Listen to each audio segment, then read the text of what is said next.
Welcome to the Unconventional Creatives episode 6. I am Sandra and this is Stacy from 𝒂𝒏 Creative. First, we want to start off by saying thank you so much to Tribe Space for letting us use their location to film this episode. You're about to watch our interview with Pandora Skyes. She is a writer, artist, and is currently serving as the Director of Wellness at 𝒐𝒐𝒎𝒎𝒖𝒏𝒊𝒕𝒚 Network. So keep on watching and we'll catch you at the end of the episode.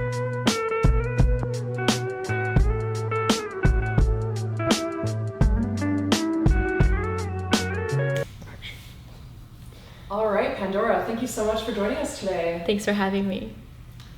So we want to kick things off by letting our audience know more about you and what your passions are. So what drives you, what motivates you to get out of bed every day and do what it is that you do? Can we talk about psychedelics? Absolutely. Let's talk about psychedelics. Maybe 2 years ago, I had a very special experience with DMT and NDMT.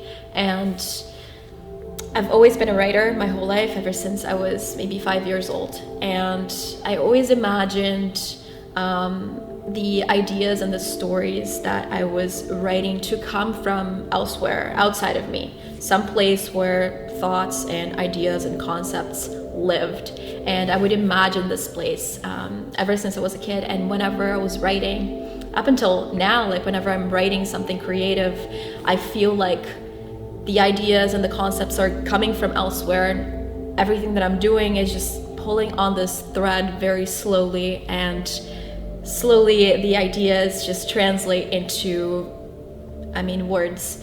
And so I would dream about this place, and in this DMT trip, I actually got to visit that place, and it felt like home. It felt like my soul landed in its home, in its place, and it was the most beautiful, colorful place imaginable. And I knew right when I got there that that's where all the inspiration, that's where all creativity comes from, essentially. And since then, back then I was doing a lot of writing and a lot of different types of creative work, like modeling and acting. And I was trying to write my first script. I was trying to write my first short movie. And right after that trip, I just knew exactly what the plot was. It just came to me in a minute. I just wrote it down, and I knew exactly what I needed to do.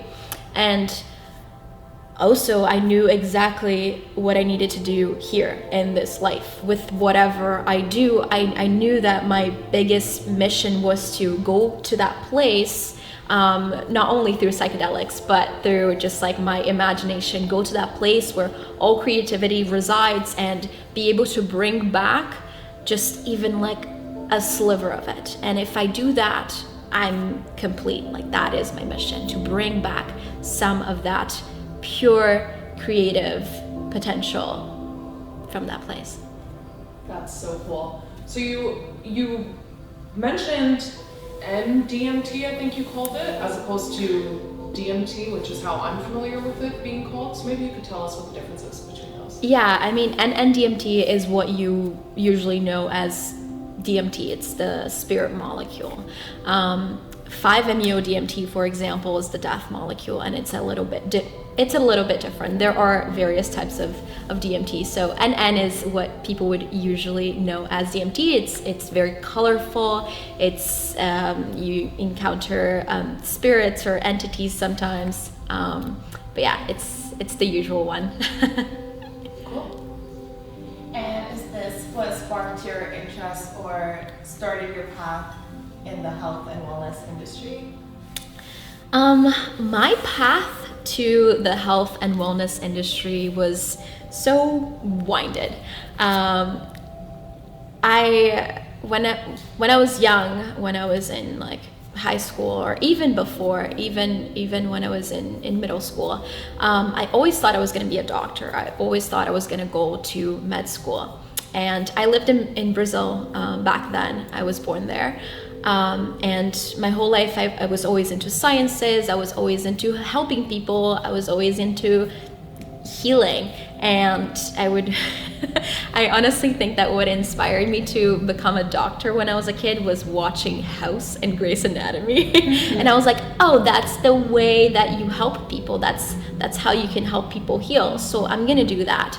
And from a very young age, I was just set on being a doctor. So I'd research.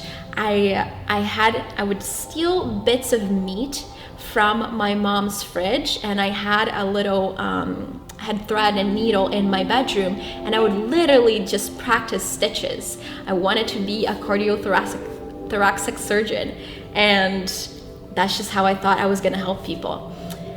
Fast forward to, I guess, end of high school, when I first moved to Canada, I was still on that path, like taking all the science courses and all that jazz. And I went to university at University of Toronto, and I was taking all the pre-med courses. I was taking human biology and physiology and biochemistry and all the things. And a year into it, I started questioning it a little bit. The more I learned about the industry, the more I learned about the medical industry and the pharmaceutical industry, the more I started questioning their intent to actually help people heal. And by the second year of university, I was totally disenchanted. And so I took a bit of a hiatus to kind of like find myself. And I went down a spirituality path, and I started searching for meditation groups and people that were doing something to help people that was just very different from what I was acquainted with. And I found a lot of people actually in Toronto who were in that sort of path, and that led me to do a Thai massage training and my yoga teacher training. And at that time, that's what I thought I was going to do. That's how I was going to help people. I wasn't going to be a doctor anymore. I was going to help people in a more holistic way. And I did. I went really deep into that path. I also learned about sound healing. I started doing sound therapies and like really creating very powerful experiences with other musicians and other teachers and other guides, so that people could have an experience of healing or finding themselves or epiphanies or whatever it was. And I was doing that for a long time, and that's what I thought I was gonna do for the rest of my life until I stopped at one point, and I realized that I hadn't been writing so much, and I really felt called to go back to that. And the one thing that's kept me, alive and rooted to this earth throughout my entire life has been writing. And all the times that I was totally done with what this is, or in shambles, or going through really difficult times, or even going through amazing times, like writing has always been there for me. And I realized that I wanted to bring that into my life in a bigger way. So as I said, like, I was born in Brazil, so my first language was Portuguese. And when I came to Canada and I finished high school in Canada, I had to sort of relearn how to be a writer, because I didn't know how to do it in English. So that was a big part of that journey. And I guess part of me felt like I didn't know enough of the English language and like of literature to be considered or even to call myself a writer. So I felt like I needed some of that confidence. I was already a good writer back then, but I needed some like exterior validation. So I went back to school, and I went back to school for English and sociology, and I had a brilliant time there. And every time I went back to school, I loved it. I loved learning. I still love learning. But school for me was always a place where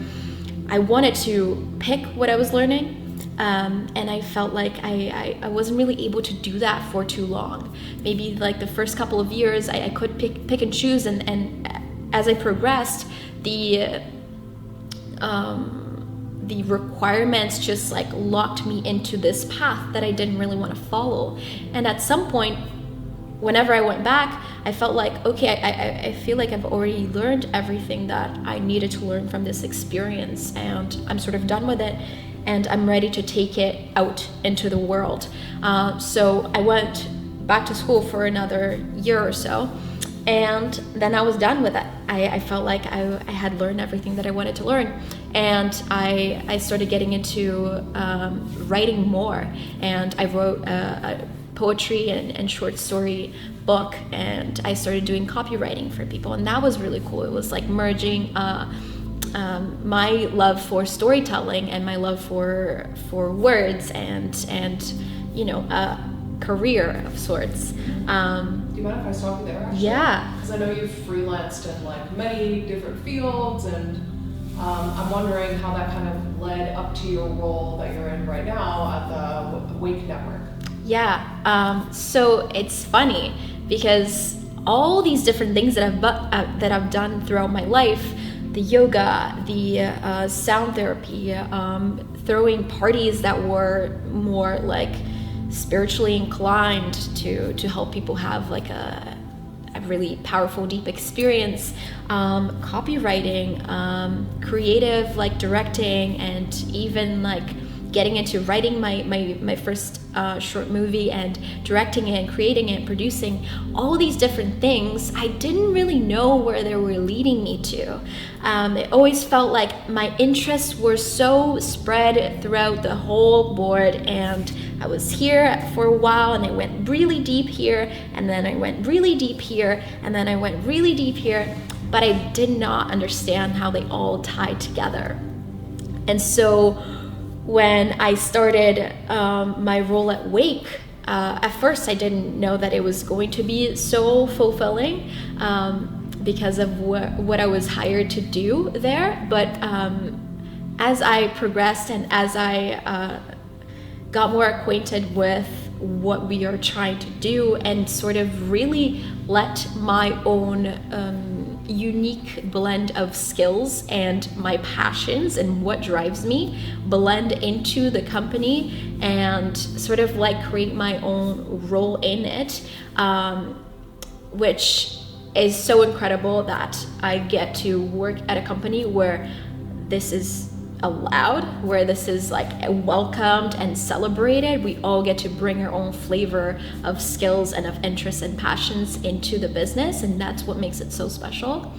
But what I'm doing right now with 𝒐𝒏, it's really like it ties all the different things that I've always done into one role, and it feels like, oh, my crazy journey in this life, going sort of everywhere, it makes a lot of sense now, and I'm really grateful that I get to do that and help people through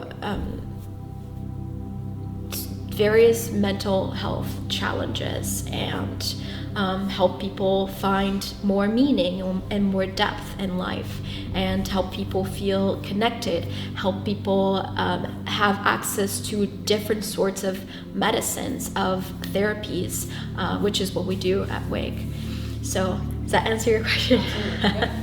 And if you were to go back to, or if you were to speak to your past self, what is something valuable that you've learned along the way that you would like to teach people to? Trust. In yourself or like external? In the grand plan that we don't understand when we're so caught up in the daily motions of life. Trust that even though it seems like maybe the things that you do are not like cohesively tied together, or that there is no place for you in this world because things are sometimes so cut and dry and so boxy. If you're different, if you have like multiple interests, if you are in some way unconventional, and if you don't see what you want to do out there in the world, you can create your own.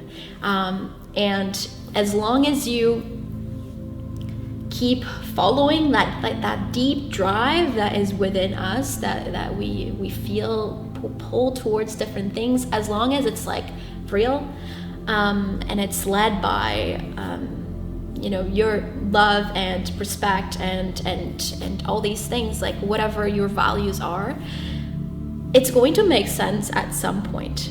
It's life, and I think there is so much beauty and depth to a life that is maybe multi-flavored, and if we can trust in the greater plan, then we can enjoy it. We can enjoy the journey a little bit more. I wish I had more trust so I could have enjoyed the journey a little bit more, not been so hard on myself, not doubted so much, not doubted myself so much, not been so stressed out about, is this thing that I really love, that I really feel so passionate towards, is it really gonna amount to something?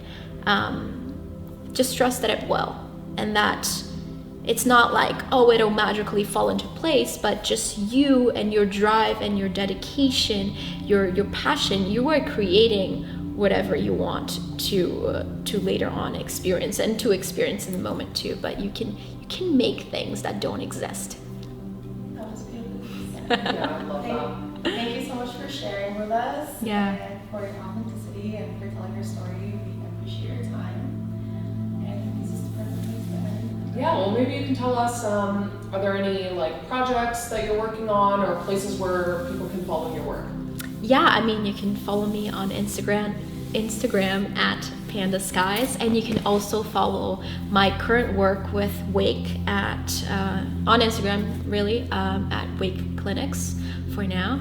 And we bring in different wellness practitioners in the mental health and wellness space, and I'm often doing interviews on our Instagram. And we are a wellness company, and we want to bring psychedelics and mushroom medicine to the wellness space. So if it's something that you are curious about, we are an educational platform. So yeah, check us out. We hope that you've enjoyed this episode of Unconventional Creatives with Pandora Skyes. Be sure to subscribe to our YouTube channel, and once you do that, if you hit the bell, you'll get notified when we release new videos. Be sure to join our Facebook group as well. You'll find a link to that in the description down below. Thanks for having me. Thanks for joining us. We'll catch you guys in the next episode.